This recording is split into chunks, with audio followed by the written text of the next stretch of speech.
ఈ పరిశుద్ధ వారములోని మంగళవారం కొరకు ఏర్పాటు చేయబడిన సువార్త పాఠము నుండి అనగా యోహాను 12:24-43లో మనుష్య కుమారుడు మహిమ పొందవలసిన గడియ వచ్చియున్నది అన్న మాటకు అర్థముగా ఆత్మదేవుడు ఆ గడియను గూర్చి ఇస్తున్న ఆంతర్యం ఏదనగా, ఈ వచనములలోని ముందు భాగములలో మనం చదివినప్పుడు కొంతమంది గ్రీసు దేశస్థులు ఆయనను చూడగోరి ఆయన శిష్యులైన ఫిలిప్పు, అంద్రెయ దగ్గరకు వచ్చి చెప్పినప్పుడు మన ప్రభువు అయిన క్రీస్తు ఆయన మహిమ పొందవలసిన గడియను గూర్చి చెప్తూ గోధుమ గింజ ఉపమానం చెప్పడం కూడా మనము చూడవచ్చు.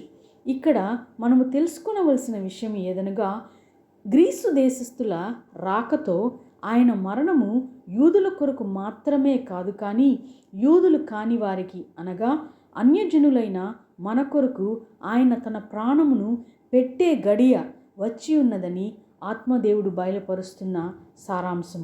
గోధుమ గింజ భూమిలో పడి చావకుండిన ఎడల అది ఒంటరిగానే ఉండును, అది చచ్చిన ఎడల విస్తారముగా ఫలించును అన్న మాటకు ఆయన తన ప్రాణమును తన జనులైన యూదుల కొరకు అన్యజనులైన మన కొరకు గోధుమ గింజ వలె ధారపోసి మనకందరికీ పాపక్షమాపణను ఇచ్చి నిత్య జీవమును ఇచ్చెను అనునదే గూఢార్థము.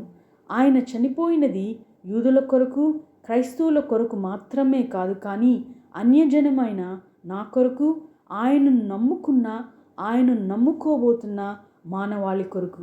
ఇది సత్యమే. ఆత్మదేవుడు చెప్పుచున్న మాట చెవిగలిగిన వాడు వినుగాక.